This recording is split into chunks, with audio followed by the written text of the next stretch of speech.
Welcome to another edition of Parenting Matters with McCracken.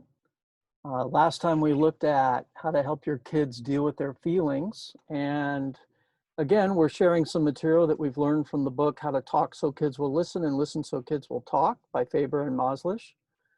And today we're going to begin with the first principle in the same respect of helping teens deal with their feelings. And there are some similarities and some differences. I have a confession to make that when my wife and I started having kids, because of all the horror stories we'd heard about parents and their teenagers, we used to half jokingly say that we hope the Lord will come back and take us home before our kids become teenagers. But I'm happy to report the teen years were actually quite wonderful. Yes, they had their challenges. No, they weren't perfect.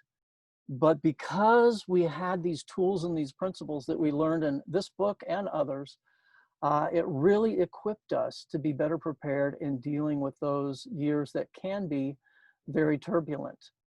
And I'm also happy to say that Faber and Moslish also wrote a book called How to Talk So Your Teens Will Listen and Listen So Your Teens Will Talk. And we're going to look at the first one of those today. And the first principle is, instead of ignoring their feelings, and they have this comic in the middle of their chapter that kind of illustrates the wrong way to help them deal with their feelings, because the default for a lot of us is we overlook or we ignore their feelings and we move right into lecture mode. So this teen boy comes into the room where his mother's working on the computer and he says, "Oh no, my Shakespeare report is due tomorrow." And the mom immediately says, "Don't tell me you haven't finished it yet." And the teen says, "I thought I had till Friday." And she says, "That's what happens when you don't plan ahead." And he says, and she says, "No buts about it. Just sit down and do it now." He says, "Get off my back." And she says, "Watch your mouth." And this is an experience that many of us have had, where we respond with scolding, with lecturing, without giving any attention or respect for our teens' feelings. And as a result, the interaction escalates very quickly. So instead of ignoring their feelings, we can acknowledge their feelings with a word or with a sound. And by word, I mean something like "oh" or "I see." And by a sound, maybe something like "mm-hmm" or "ah" or "ah." Here's the example that they give. The teen comes into the room where his mother's at the computer and says, "Oh no, my Shakespeare report is due tomorrow. And I'm only half," and she says, "Oh," and he says, "I'm only half done." And she says, and he says, "That shoots all my plans. I was going to watch the game tonight." And she says, "Ah."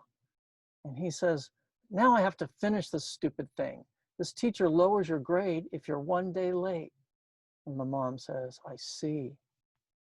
You see, just by affirming his feelings with a word or a phrase, she helps him come to his own conclusion. Now, I'm not saying this works perfectly all the time for everybody, but I am saying that when we get in the habit of doing this over a period of time, and sometimes it'll happen more quickly than others, we can help our feelings do that. It's true for adults too.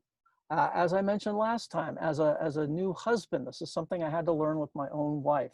When she had the opportunity to express her frustrations or express her feelings, express her sadness, express her frustration, she very quickly was able to come to a conclusion herself. Let me ask you a question.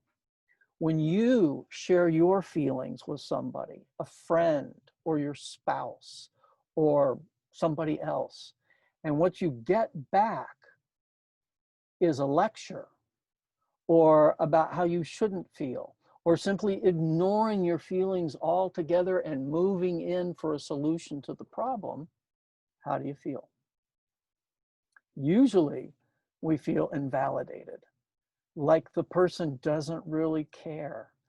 In fact, they might care very much, and this is their way of helping us find a solution, because That's their way of showing care. But when our feelings aren't validated, we often feel unloved or uncared for. It's the same for teens. Whether they can articulate that or not isn't really the issue. The issue is, if we're going to help our teens deal with their feelings, one of the first principles is, instead of ignoring their feelings, acknowledge them with a word or a sound.